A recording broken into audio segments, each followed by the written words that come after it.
जय जोहार। मैं हूं तपेश जनरल। हम लोग हैं पंडरी कपड़ा मार्केट में, लेकिन कल चुनाव होने वाले हैं। कल बैठक है दी रायपुर थोक कपड़ा व्यापारी संघ की। संघ का बड़ा लंबा इतिहास है। बहुत सारे लोग परम पूज्य रमेश जी मोदी से लेकर बहुत सारे सुशील भैया अग्रवाल और बहुत सारे लोगों ने इस मार्केट जब बना था पंडरी का, तब तो कपड़ा व्यापारी संघ की स्थापना की थी और बहुत इतिहास बनाया है। इसने मध्य भारत का पहला ये मार्केट है। इसके अलावा अभी 4 मार्केट और हो गए हैं। दी रायपुर थोक कपड़ा व्यापारी संघ का चुनाव है।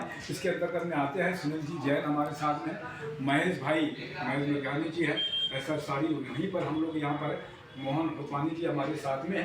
तो सुनील भाई, ये जो चुनाव होने वाले हैं या कोई बैठक है, तो क्या कुछ कहेंगे आप? मैं ये कहना चाहता हूँ कि आज मार्केट की जो तकलीफ है जी, कोई भी बने रहते काम होना चाहिए।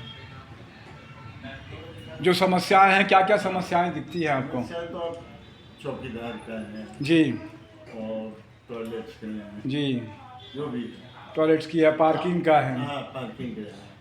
अभी तार खुले में है बहुत सारा, तो वो कपड़ा मार्केट है, कहते हैं कि ओपन जो है, जो तार है उसकी वजह से भी प्रॉब्लम क्रिएट हो सकता है कभी, तो वो भी कम दूर होना चाहिए। अंडरग्राउंड वायरिंग की भी बात चल रही है। क्या लगता है कि चुनाव सौहार्दपूर्ण ढंग से हो जाए? अच्छे शांति से हो जाए। वैसे भी अध्यक्ष का ही चुनाव होता है, बाकी का तो चुनाव होता नहीं है। नहीं तो बहुत अच्छी बात है। तो ये रायपुर थोक कपड़ा व्यापारी संघ का इतिहास रहा है कि पहली बार जो है इस तरह का चुनाव होता है जिसमें सिर्फ अध्यक्ष पद के ही होते हैं, वो अपनी बॉडी का निर्माण खुद ही करता है। कल यहाँ पर ये रायपुर थोक कपड़ा व्यापारी संघ की मीटिंग है। मीटिंग में बहुत सारी बात होगी। मैं तपेश जैन नरेंद्र ठाकुर के सामने। जय जोहार, जय छत्तीसगढ़।